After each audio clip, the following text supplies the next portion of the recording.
और गणेश जी स्पष्ट रूप से कहा था,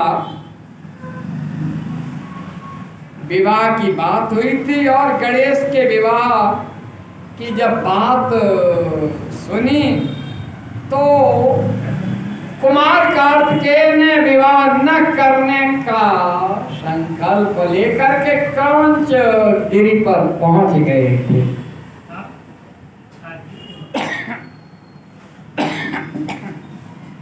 और भगवान भोलेनाथ पार्वती वहां गए और कहा कि बेटा चलो कैलाश पर चलो। उसने कहा नहीं। और शिव जी ने वहां जाकर के वहां से 12 कोस दूर चले गए और शिव और पार्वती ज्योतिर्मय स्वरूप धारण करके वहां हो गए। और वे दोनों पुत्र स्नेह से आतुर होकर के पर्व के दिन अपने पुत्र कुमार को देखने के लिए उनके पास जाया करते थे। पहले ही बताया, अमावस्या के दिन भगवान शंकर जाते थे और पूर्णिमा को पार्वती जी जाती थी। उसी दिन से लेकर के भगवान शिव का मल्लिकार्जुन नामक एक लिंग तीनों लोकों में प्रसिद्ध हुआ। इसमें पार्वती और शिव दोनों की ज्योति समाहित है। मल्लिका का अर्थ है आदि शक्ति पार्वती और अर्जुन शिववाचक शब्द है, वह शिव का प्रतीक है। तो मल्लिका और अर्जुन ये दोनों शब्द मिलकर के सभी पापों से मुक्ति प्रदान करने वाले हैं, जो ज्योतिर्लिंग के रूप में वहां प्रतिष्ठित और संपूर्ण अभीष्ट को प्राप्त करने वाले इस शिवलिंग में मल्लिकार्जुन नामक द्वितीय ज्योतिर्लिंग का ये प्रादुर्भाव हुआ।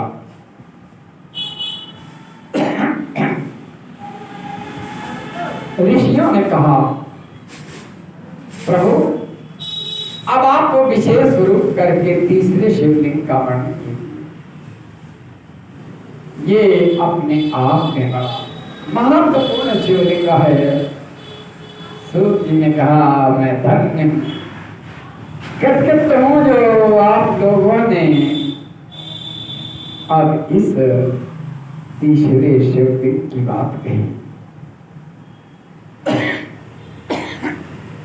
और सोमनाथ मल्लिकार्जुन के बाद तीसरा महत्वपूर्ण और यूं कहें कि विश्व का अद्भुत काल का भी महाकाल, जैसे हमने कहा था ना, उस दिन प्रसंग सुनाया था, हनुमान जी ने काल को पकड़ लिया था, कहा था कि तुम तो काल हो, मैं महाकाल हूं। स्वयं रुद्र हैं हनुमान। आज महाकाल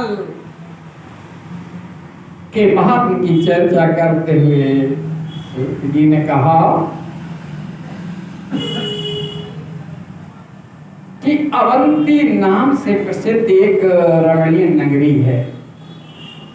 और खास तौर पर हमने पढ़ता ना, उत्तरापथ हिमालय की पूरी पट्टी है हिंदू कुश से लेकर के, और वहां पर बर्मा से लगे हुए क्षेत्र तक पूरी पट्टी ये है उत्तरा पथ। और दक्षिणा पथ जो है वह उज्जैन यानी अवंती से दक्षिण का हिस्सा है। और यहाँ हरिद्वार से प्रयाग तक गंगा यमुना का दोआबी क्षेत्र, ये इष्टापथ है। ये 3 रास्ते हैं। तो निश्चित रूप से एक और बताएं कि जहां पर इष्टापथ की वेब्स पहुंचती है और उत्तरापथ की वेब्स आकर के टकराती है, वही पहले संसद हुआ करती थी। ये ऋषि मुनि सूत जी सौनक आदि वही इकट्ठे होकर के जन कल्याण के विषय पर चर्चा करते थे। चाहे स्कंद पुराण हो या कहीं पर भी हो, हर जगह का एकदा नैमिषारण्य का क्षेत्र जो है वो उत्तरापथ और ये गंगा यमुना के दोआबी क्षेत्र की वेब्स जो तरंगे हैं, जो ज्योति है, वो वहां पर द्विगुणात्मक रूप धारण करती है। जब एक कलर दूसरे कलर को मिक्स करते हैं तो तीसरा कलर बन जाता है। यही ज्योति का है। जब एक लाइट दूसरी लाइट से मिलती है तो वहां न इधर की परछाई होती है न उधर की होती है, दोनों का सामंजस्य होता है। इसलिए वहां नैमिषारण्य क्षेत्र है। यहाँ हर प्रकार की समस्या के साथ ये समस्या हो तो इसका क्या निदान है कि तो ये व्रत किया जाए। ये ऐसा हर एक का अपना विधान केवल नैमिषारण्य क्षेत्र में ही है। लेकिन यहाँ अवंती की बात कर रहे थे। अवंती पहले हमारे शास्त्रों में अवंती शब्द आया है और फिर संस्कृत व्याकरण में उज्जैनी आया शब्द, उज्जैनी, और आज उसे उज्जैन कहते हैं। तो अवंती नामक रमणीय नगरी है जो समस्त देवधारियों को मोक्ष प्रदान करने वाली है। भगवान शिव की पूरी है, जहां पवित्र क्षिप्रा का प्रवाह है। प्राय नदियों के किनारे ही नगर क्यों होते हैं मालूम है? क्योंकि मार्ग जो था वो जलमार्ग था। व्यवसाय भी होता था तो जलमार्ग से होता था, नौकाओं से, नाव से। इसलिए सर्वाधिक नगर नदियों के किनारे ही बसे हैं। ना तो वायु मार्ग था और ना सड़क मार्ग था, तो केवल जल मार्ग था। इसलिए नगर नदियों के किनारे ही बसे हैं। और प्रमुख व्यावसायिक नगर नदियों के किनारे। तो बताया क्षिप्रा के तट पर ये नगर, और यहाँ एक श्रेष्ठ ब्राह्मण रहते थे। और ऐसे श्रेष्ठ ब्राह्मण जो शुभ कर्म परायण, वेदों के स्वाध्याय में संलग्न और वैदिक कर्मों के अनुष्ठान में तत्पर रहने वाले थे। वे घर में अग्नि की स्थापना करके प्रतिदिन अग्निहोत्र करते और शिव की पूजा में तत्पर रहते थे।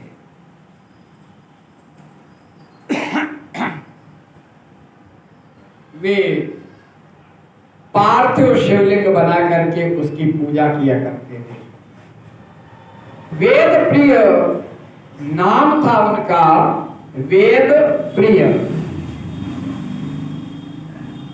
और सम्यक ज्ञानार्जन में लगे रहते, निरंतर स्वाध्याय करते रहते।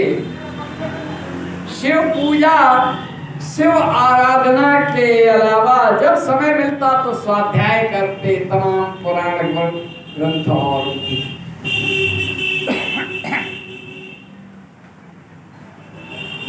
इसलिए उन्होंने संपूर्ण कर्मों का फल प्राप्त कर सदगति प्राप्त कर ली।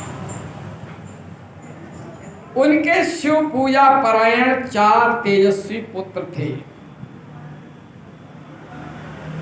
देवप्रिय, चूंकि इन पंडित जी का नाम था वेद प्रिय, तो इनके जो 4 पुत्र हुए, देवप्रिय, प्रिय मेधा, सुकृत और सुव्रत।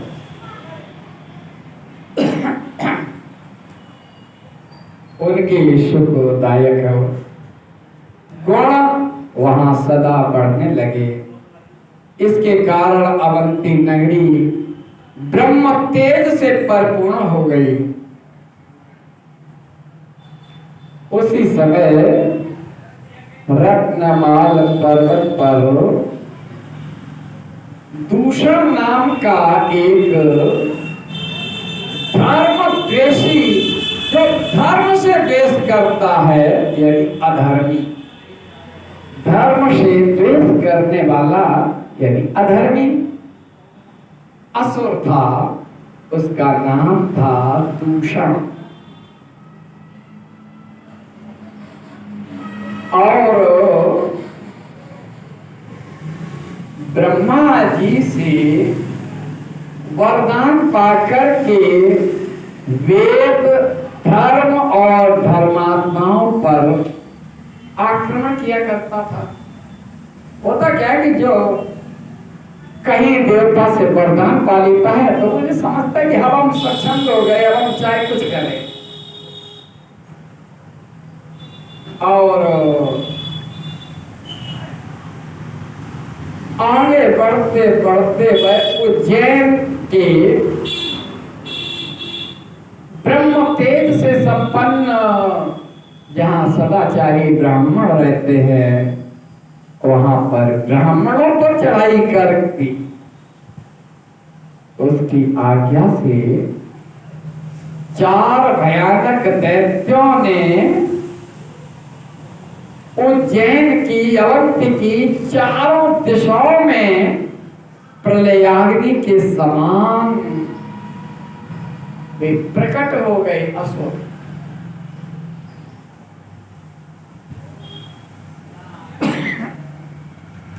परंतु शिव विश्वासी ब्राह्मण बंधु उनसे डरे नहीं, निर्भय रहे, निर्भीक रहे। जब नगर के ब्राह्मण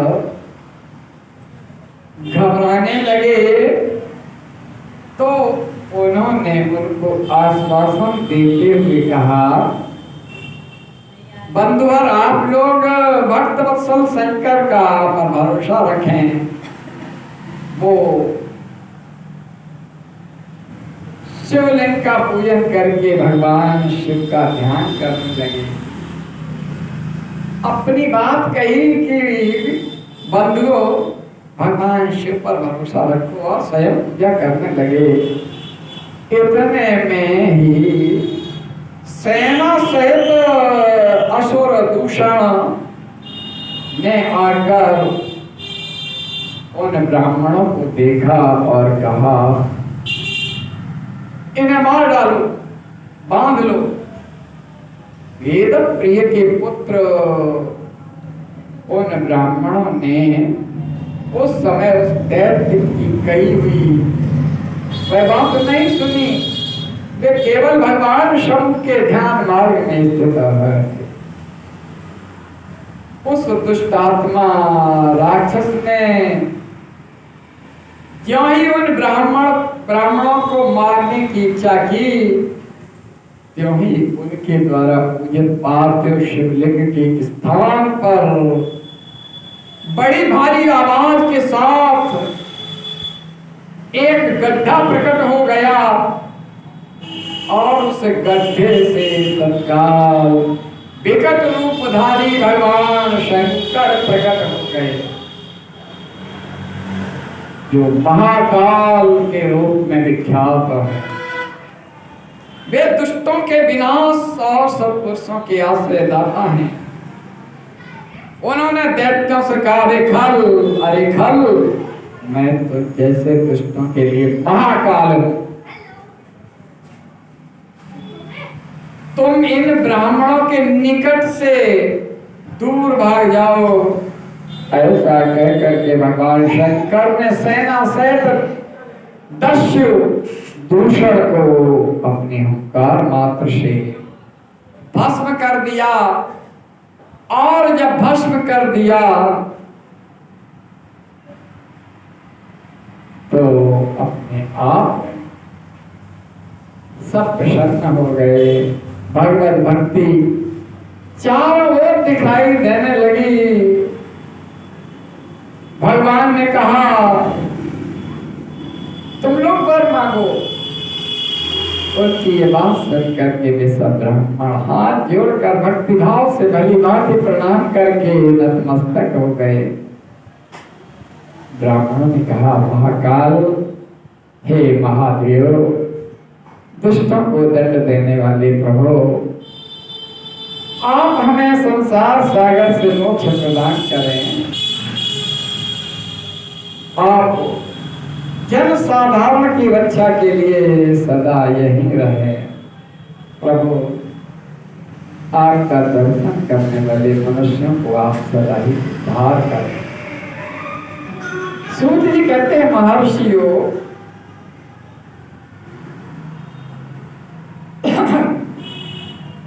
उनके ऐसा कहने पर ने सदगति दे भगवान शिव अपने भक्तों की रक्षा के लिए उस परम सुंदर गड्ढे में स्थित हो गए।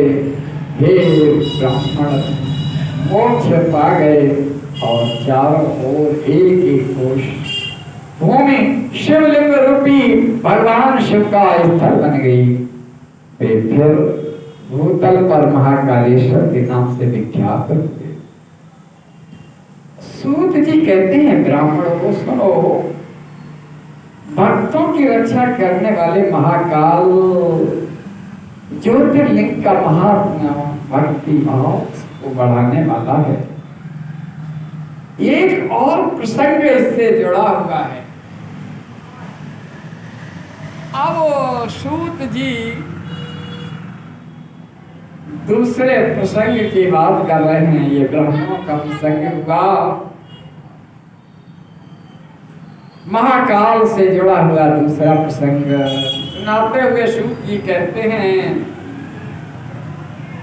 कि उज्जैनी में चंद्रसेन नाम का एक राजा था, जो संपूर्ण शास्त्रों में तत्वों को तत्व ज्ञान रखने वाला शिव भक्त और जितेंद्रिय था।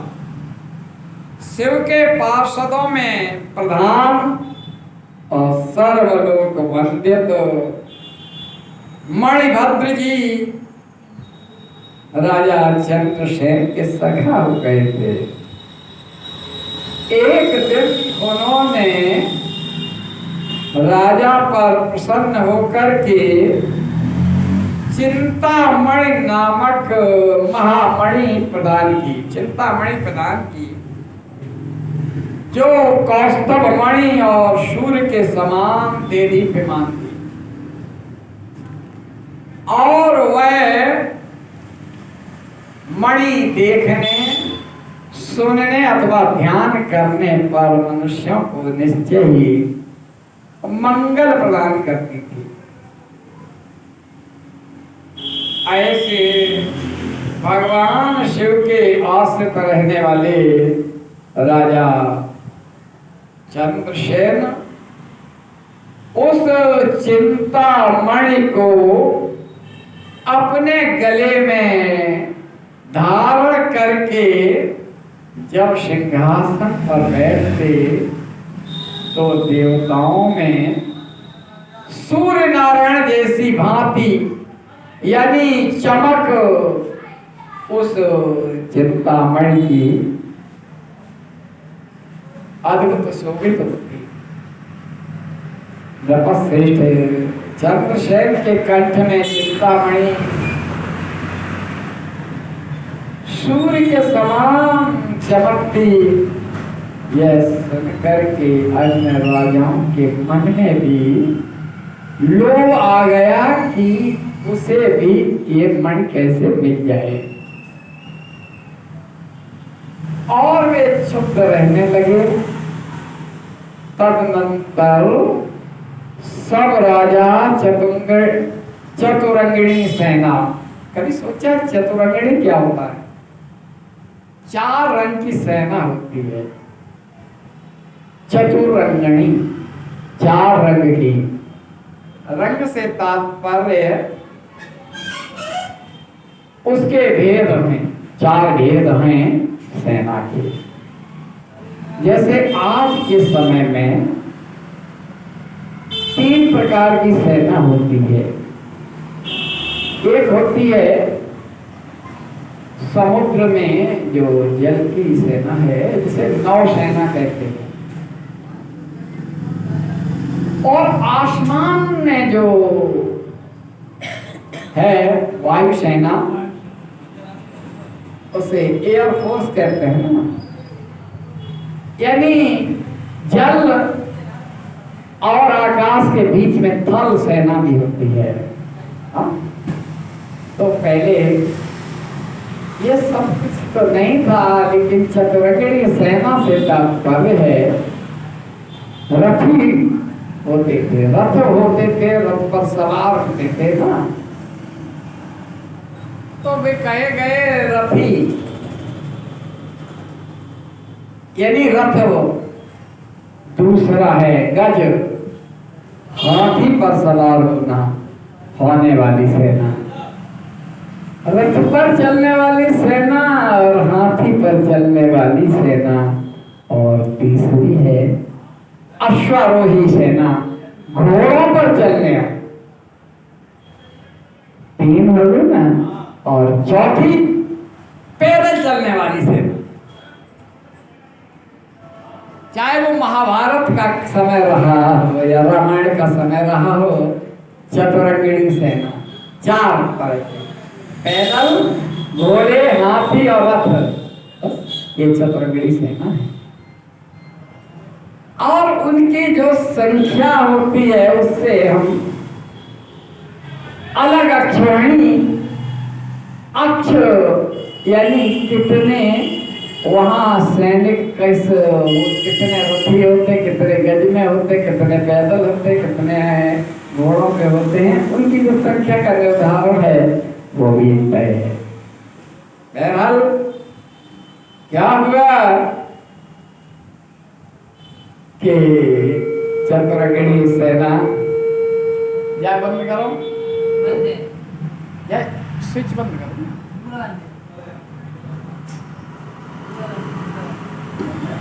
नीचे करो। हाँ, तो चतुरंगिणी सेना के साथ आकर के युद्ध में चंद्रसेन को जीतने के लिए उद्यत हो गए। लक्ष्य क्या है? चिंतामणि पाना। तो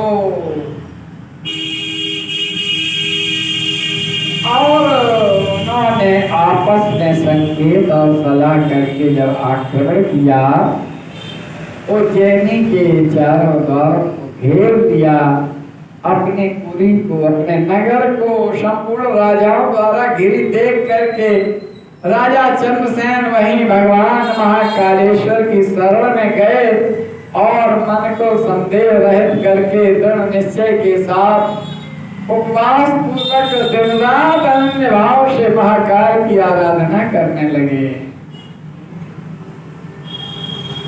और उसी समय उन्हीं दिनों में उस नगर में कोई ग्वालिन रहती थी, एक ग्वालिन रहती थी, और उसके एकमात्र पुत्र था, एकलौता पुत्र, और वह ग्वालिन विधवा थी। एकलौता पुत्र था और कोई नहीं था। और जब वह 5 वर्ष का था तो महाकाल के मंदिर में वह गई ग्वालिन, और वहां चंद्रसेन द्वारा की हुई महाकाल की आदर पूर्वक पूजा के दर्शन किए।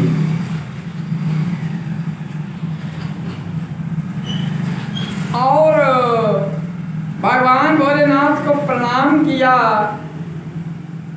और अपने घर पर लौट आई। ग्वालिन के उस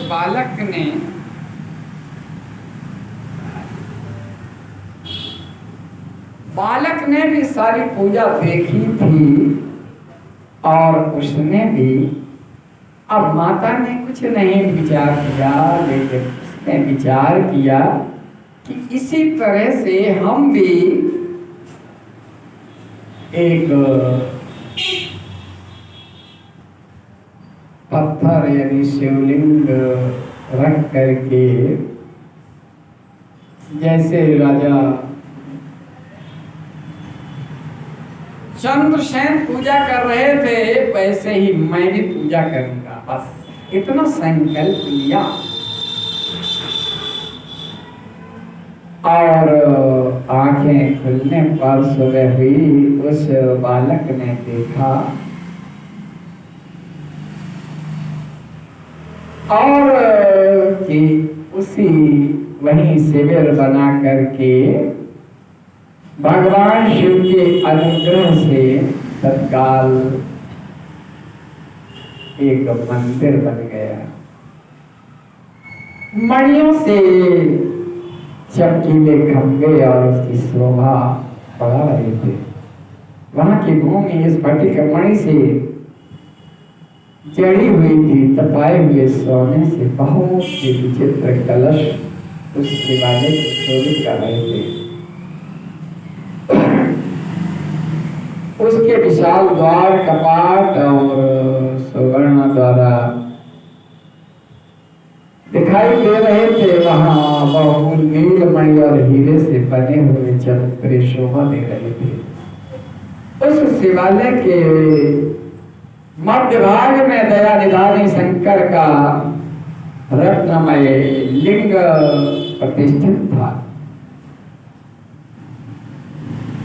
ग्वालिन के उस पुत्र ने देखा उस शिवलिंग पर उसकी अपनी चढ़ाई हुई पूजा सामग्री सुसज्जित है। ये सब देख करके वो बालक सहसा उठकर खड़ा हो गया। उसे मन ही मन बड़ा आश्चर्य हुआ और परमानंद के समुद्र में निमग्न हो गया। इसके बाद भगवान शिव की स्तुति करके उसने बार के चरणों में मस्तक झुकाया और सूर्यास्त होने के पश्चात वह गोप बालक शिवालय से बाहर निकला और बाहर आकर के उसने अपने शिष्य को, अपने शिविर को देखा। वह इंद्र भवन के समान शोभा पा रहा था। जो शिविर था वह इंद्र भवन के समान शोभा पा रहा था। वहां सब कुछ सुवर्णमय देखा और रत्नमय अलंकारों से सभी अद्भुत हो रहे थे। ऐसे साक्षात देवांगना के समान दिखाई दे रहे थे। और आनंदित होकर के ग्वालिन ने उठकर देखा, सब कुछ अपूर्व सा हो रहा था। उसने आनंद में निमग्न होकर के अपने बेटे को हृदय से लगा लिया। मंत्रियों और पुरोहितों सहित राजा चंद्रसेन वह सब कुछ देख करके परमानंद के समुद्र में डूब गए और नेत्रों से प्रेमानंद प्रेमाश्रु निकलने लगे। इस प्रकार शिव का अद्भुत महात्मा देखने को मिला। युद्ध के लिए नगर के चारों ओर से घेर कर जो राजा खड़े थे, वो अपने गुप्तचरों के मुख से ये अद्भुत चमत्कार देख करके आश्चर्य में पड़ गए और उन्होंने जाकर के अपने राजाओं को बताया कि ऐसा अद्भुत हो गया कि जहाँ कुछ नहीं था वहाँ बहुत बड़ा मंदिर बन के तैयार हो गया। भाई रत्न जय समझ ले रहा है। एकाएक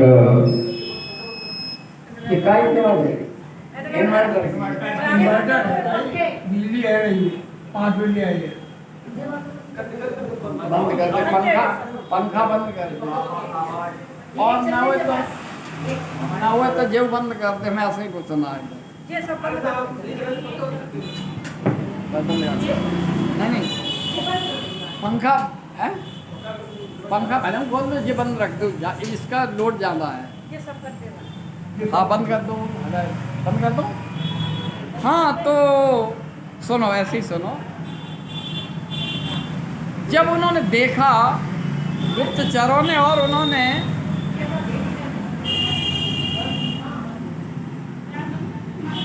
ऐसे ना इन्वर्टर सीटी देने लगो ना, इन्वर्टर लाइट नहीं है तो यही वजह से ये माइक हमने सब बंद कराए थे। भाई सबसे ज़्यादा लोड तो ये ले रहा है ना। ऐसी बोलो आप सुनाई दे। हाँ तो उन्होंने जब देखा, सूत जी कहते हैं कि ब्राह्मणों ऐसा निश्चय करके शुद्ध हृदय वाले सब राजाओं ने हथियार डाल दिए जो चंद्रसेन से चंद्रमणि लेने की इच्छा से आक्रमण करने के लिए आए थे, और उनके मन में बैर भाव निकल गया। और जब बैर भाव निकल गया तो वे सभी राजा अत्यंत प्रसन्न होकर के राजा चंद्रसेन की अनुमति ले महाकाल की रमणीय नगरी के भीतर आए और वहाँ उन्होंने महाकाल का पूजन किया।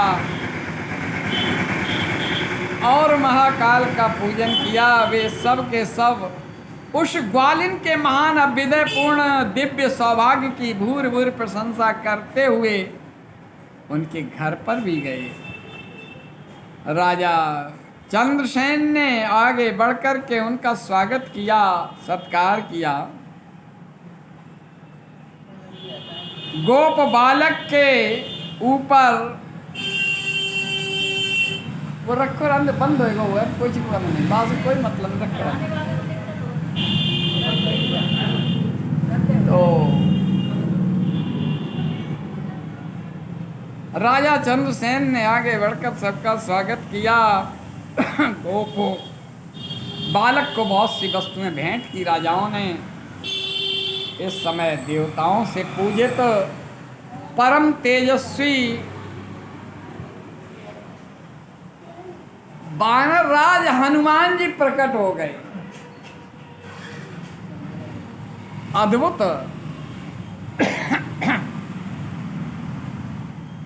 और हनुमान जी ने वहां प्रकट होकर के उन सभी राजाओं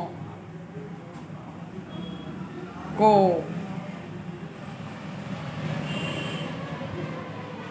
जैसे हनुमान जी प्रकट हुए तो सभी राजा खड़े हो गए, उन्हें प्रणाम करने लगे। राजाओं से पूजित वानर राज हनुमान जी उन सब के बीच में बैठे और उस गोप बालक को हृदय से लगा करके उन राजाओं की ओर देखते हुए बोले। हनुमान जी ने कहा, क्या उन हनुमान जी ने राजाओं से कहा, हे राजाओं, तुम सब लोग और दूसरे देहधारी भी मेरी बात सुने। इससे तुम लोगों का भला होगा भगवान शिव के सिवा देहधारियों के लिए दूसरी कोई गति नहीं है। ये बड़े सौभाग्य की बात है कि इस गोप बालक ने शिव की पूजा का दर्शन करने की उससे प्रेरणा ली और बिना मंत्र के भी शिव का पूजन करके उन्हें पा लिया। और गोप वंश की कीर्ति बढ़ाने वाला ये बालक भगवान शंकर का श्रेष्ठ भक्त है। इस लोक में संपूर्ण भोगों का संपूर्ण भोगों का उपभोग करके अंत में वह मोक्ष प्राप्त कर लेगा। इसकी वंश परंपरा के अंतर्गत 8वीं पीढ़ी में महायशस्वी नंद उत्पन्न होंगे और जिनके यहाँ साक्षात भगवान नारायण परिपूर्णतम रूप में श्री कृष्ण के नाम से प्रसिद्ध होंगे। हनुमान जी बता रहे हैं उन राजाओं को कि ये जो गोप बालक है इसके 8वीं पीढ़ी में नंद होंगे और नंद के बाद उन्हीं के यहाँ भगवान श्री कृष्ण प्रकट होंगे।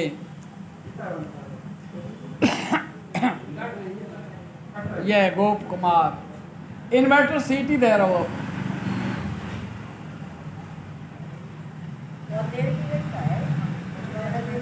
नहीं अगर ये खुलो है हमारे सामने देखो अभी सीटी दे रहा हूँ ये पंखों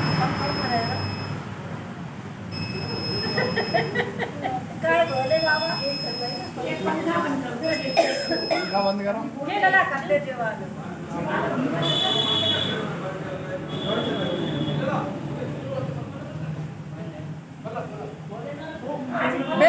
बल्ब इतने बल्ब से नहीं वहाँ पे नहीं है लोड। सबसे ज़्यादा लोड ये है तो हमारे पे ताश हमने वो बंद पहले सबसे पहले हमने ये बंद कराओ। हाँ बोलो शंकर भगवान की। तो बताया भोलेनाथ ने बताया कि ये बालक जो आज शिव भक्त है और इसकी 8वीं पीढ़ी में नंद होंगे।